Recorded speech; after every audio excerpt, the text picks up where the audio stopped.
Quinta-feira e está começando mais um Espaço News Grande Florianópolis. Seja muito bem-vindo aqui à Lagoa da Conceição. Eu sou a Gabriela Quinese e hoje a gente vai falar sobre o que está acontecendo aí no nosso judiciário, essa briga de segurança legal, um assunto bem importante. E também vamos conhecer a história de um ídolo do nosso futebol. E para começar o programa de hoje, vamos falar sobre um assunto muito sério. Vamos falar sobre a realidade do país hoje, como é que estamos em questão de segurança jurídica devido ao processo legal. Para falar com esse assunto está comigo aqui o doutor Aloysio Guedes Pinto, ele é um advogado, professor de direito econômico, né? Direito empresarial. Empresarial.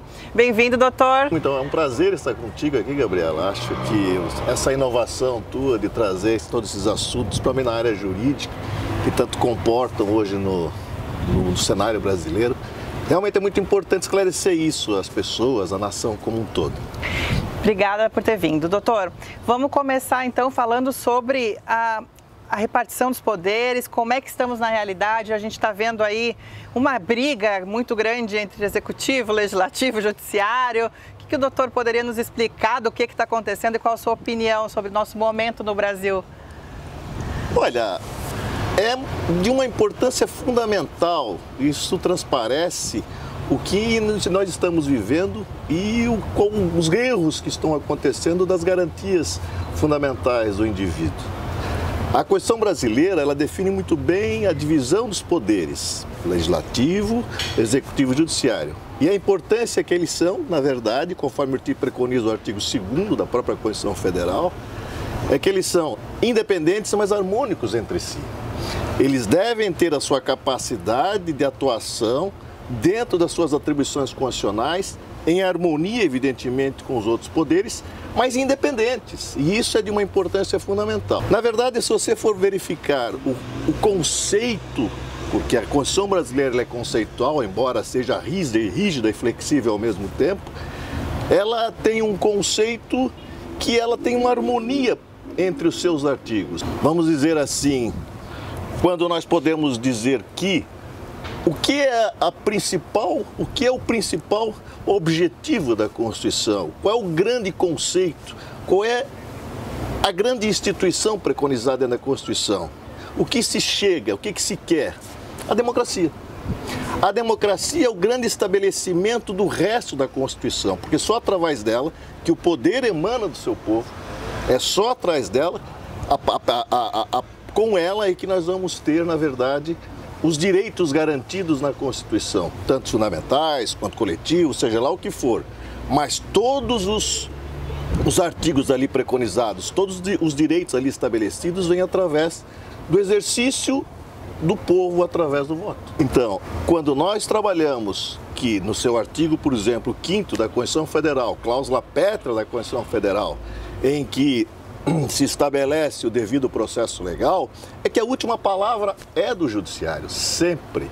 E há uma confusão, principalmente a gente vê isso na imprensa, né? Que essa confusão estabelecida no povo, onde o fato se mistura com o processo, é um ledo engano.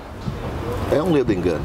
Eles são absolutamente independentes, porque você só consegue dar o que se chama penalmente, ou no processo legal, da paridade das armas, entre a igualdade do estabelecimento do contraditório, do processo do caso efetivo. E aí você estabelece o que é, na verdade, devido ao processo legal para dar igualdade de atuação entre as partes. Isso se faz com democracia.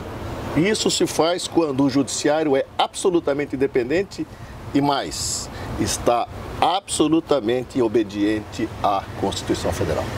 Essa é a sua posição, então, que a Constituição está sendo muito bem observada e, aliás, a nossa Constituição, para nós juristas, eu me incluo nessa, é uma Constituição modelo, né? O texto dela, às vezes, não reflete a realidade, porém, ela é muito bem feita, principalmente nas garantias que o doutor estava falando, né? Existe uma pecha, até poderia dizer, que a nossa Constituição abrange tudo. Ela se tornou, como alguns gostam de dizer, uma colcha de retalhos. Mas nós estamos num país, numa nação absolutamente adolescente ainda.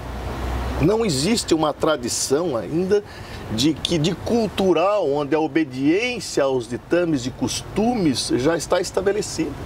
Então nós precisamos realmente de uma Constituição que possa vislumbrar, e a nossa é exemplo nisso de 88, vislumbrar não somente o que dizem as legislações ordinárias inferiores, mas que ela tem efeito reflexo sobre elas. E é por isso que ela está estabelecida em suas divisões de poderes, a atribuição dos municípios, a atribuição dos estados, dos governantes, a discricionariedade do agente público e as garantias fundamentais que está preconizado no artigo 5º.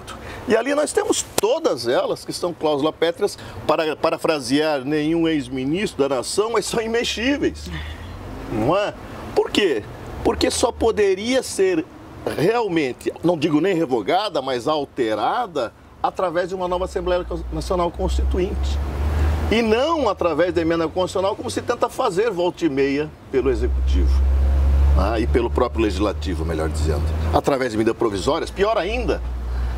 Então, a obediência no Estado democrático, numa república que se pensa que possa um dia ser adulta, coerente e absolutamente criadora de horizontes para a nação, de horizontes para a juventude, de horizontes para quem quer que seja, tem que ter a sua obediência feita e tem que ter segurança jurídica. Sem isso, risca qualquer tipo de adiantamento, seja ela que for tecnológico, cultural ou qualquer tipo de avanço, porque não tem segurança e as pessoas precisam de credibilidade para avançar. Bom, e a segurança a gente tem justamente da obediência à Constituição e às leis e de tratar todo mundo, a questão da justiça cega, né? Você não vê quem é a parte do processo e aplicar a lei, independente disso. Eu sempre digo isso, até nas palestras que eu costumo dar, que processo não tem cara, não tem capa. Você não pode estabelecer isso nós vimos aí nos últimos anos, através de julgados que foram revogados, até pelo Supremo Tribunal Federal ultimamente, e quando, no seu estabelecimento de sentenças e até de decisões de segundo grau, eu ainda dizia naquela época, alguns anos atrás, que isso iria ser revogado. Não porque eu acho que esse é aquele, porque nós ou aquele deveriam ser privilegiados. Não, é porque justiça, porque processo não pode ter capa, não pode ter nome. Por isso que o devido processo legal deve ter obediência exatamente pela paridade das armas, para que as pessoas possam ter o contraditório. Veja, talvez eu esteja me alongando um pouco, mas existem dois sistemas, três na realidade, um é misto, sistemas de direito de processo, que é o acusatório e o inquisitório. O inquisitório se perfez no século XII e perdurou em determinado tempo, onde o juiz era o acusador, era a parte, era quem fazia a prova e julgava. Isso é absolutamente incoerente com a República. Na verdade, o grande sistema penal, o grande de processo penal é o sistema acusatório, onde o contraditório subsiste. As pessoas têm oportunidade de se defender e não o julgador, ele não coordena a audiência, ele preside, ele não é parte, ele não faz perguntas, ele julga, ele preside a audiência, preside o processo para posteriormente julgar. E esse é o sistema que deve valer. Doutor, sem citar nomes, sem citar casos concretos, a gente sabe que essas decisões que o doutor falou que de repente foram anuladas lá em cima no STF, acabam gerando uma revolta do povo em querer ver o que teoricamente teria sido culpado, em tese, cumprindo a sua pena. E acha que o STF anulou por, enfim, qual motivo que seja. O que o senhor tem a dizer com isso? Que a questão de quem não é jurista tem uma outra visão da anulação de alguns processos pelo STF. O que aconteceu no Brasil é característico do sistema inquisitório.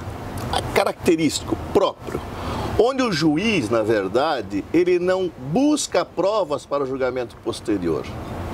O sistema inquisitório, ele faz a prova para corroborar o que ele já havia sentenciado anteriormente na sua mente, na sua cabeça.